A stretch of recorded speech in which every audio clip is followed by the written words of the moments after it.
Hello and welcome back to the Linux Panic YouTube channel. This is going to be video 2 of my Retro Rescue series. So, as stated, I've got a load of old computers.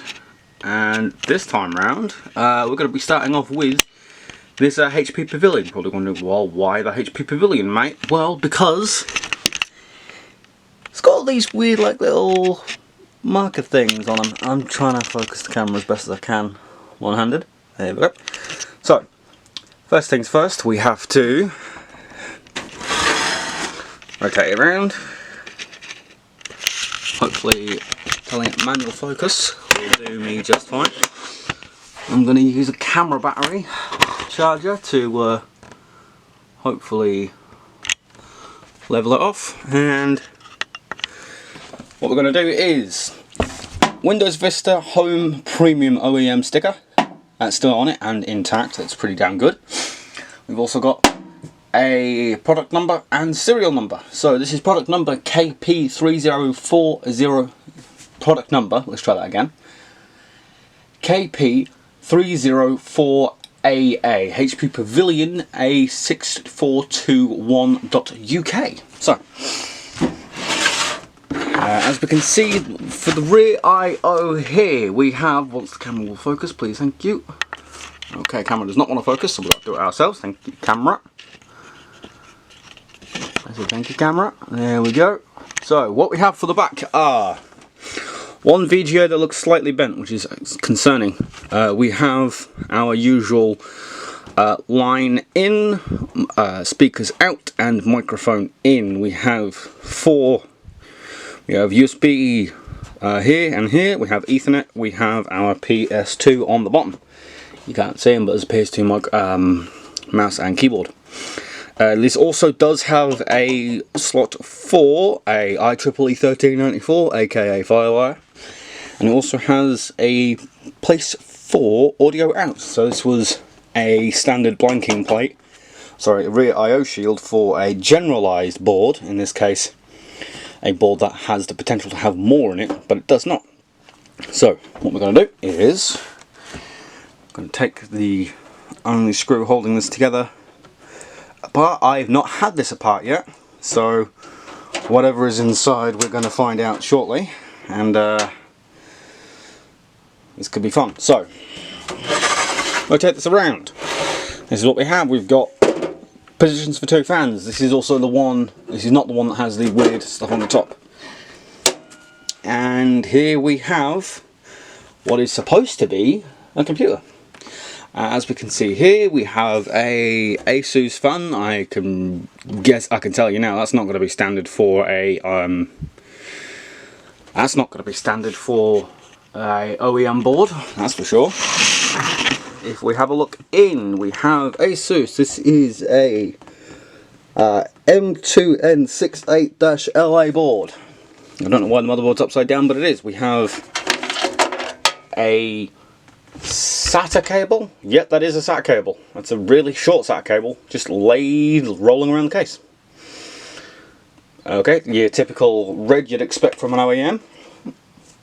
We've also got, for some reason, only 3 sticks of RAM with 4 slots on the board, which means one of them must have died at some point. And if we just bring you around to the back here, bring you backwards, you can see here all of these like expansion bay things. Like we've got pocket media drive with nothing in it. We've got this, nothing in it, and this, nothing in it, and a card thing here with a big old power button here that actually passes through. So, why don't we have a look-see-loo to see what's in there? And nothing. There is absolutely nothing there at all. So whatever was there is not there anymore. Pocket media drive, extended drive bay thing is actually there. It's just, again, nothing to plug in it, so it's just taking up space. If we pull out one of these sticks of RAM, hopefully without raining ourselves in dust. We should be able to tell what was running in it. As we can see here, I don't know if I can get this to focus or not. That would be wonderful if I could get it to focus. Hang on. Covering everything in dust in the process.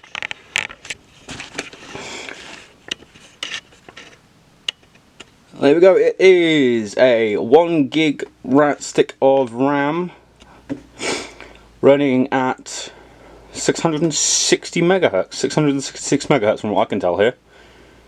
And it is absolutely covered in dust. It is a single-sided DIMM.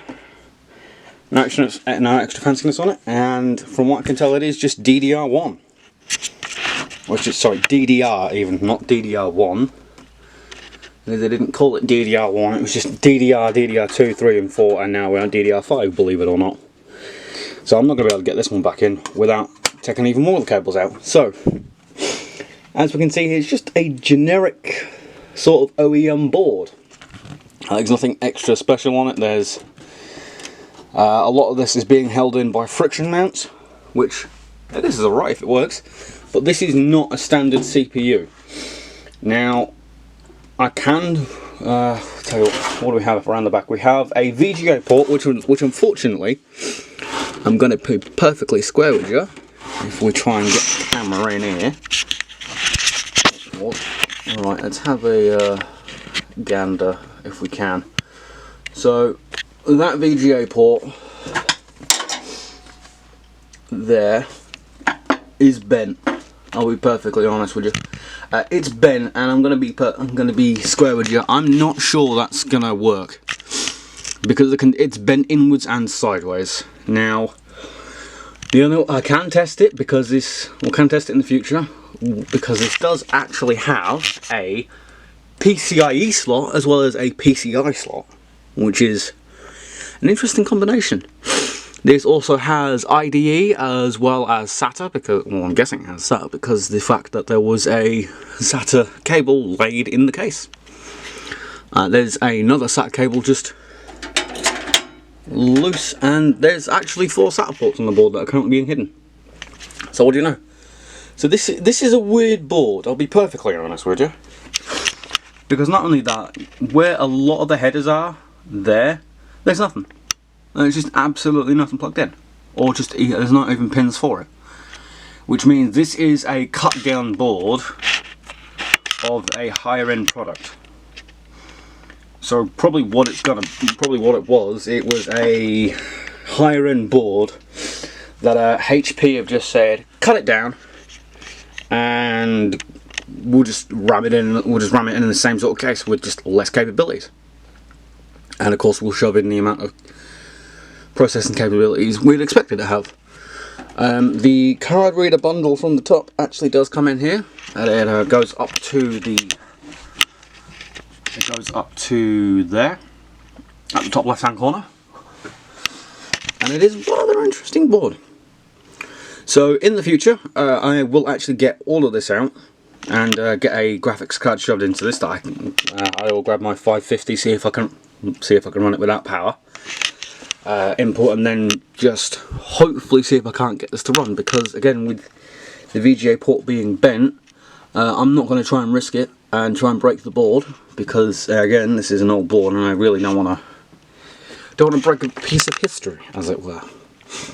So I would like to thank you very much for watching. I'd like to thank my channel members. I'm going to have to go off memory here because I can't. Oh, found a piece of paper with your guys' names on it. I'd like to thank the Storms, Hopkins von Rabbitarius, Gisillo, Mislav, Vilmarie, Von Garden, and the long German name Odater. I can't. Yeah, I'm butchering your name, and I'm sorry, mate. And I'd like to thank Mislav for helping me this week on buymeacoffee.com. Anyway, if you enjoyed the video, hit the like button. If you disliked the video, hit the dislike button. They both work. Remember, when you use Linux, don't panic, unlike this computer here, which is very much panicking because it sees me. Anyway, I'd like to thank you very much for watching, and I hope you have a wonderful rest of your day. Goodbye.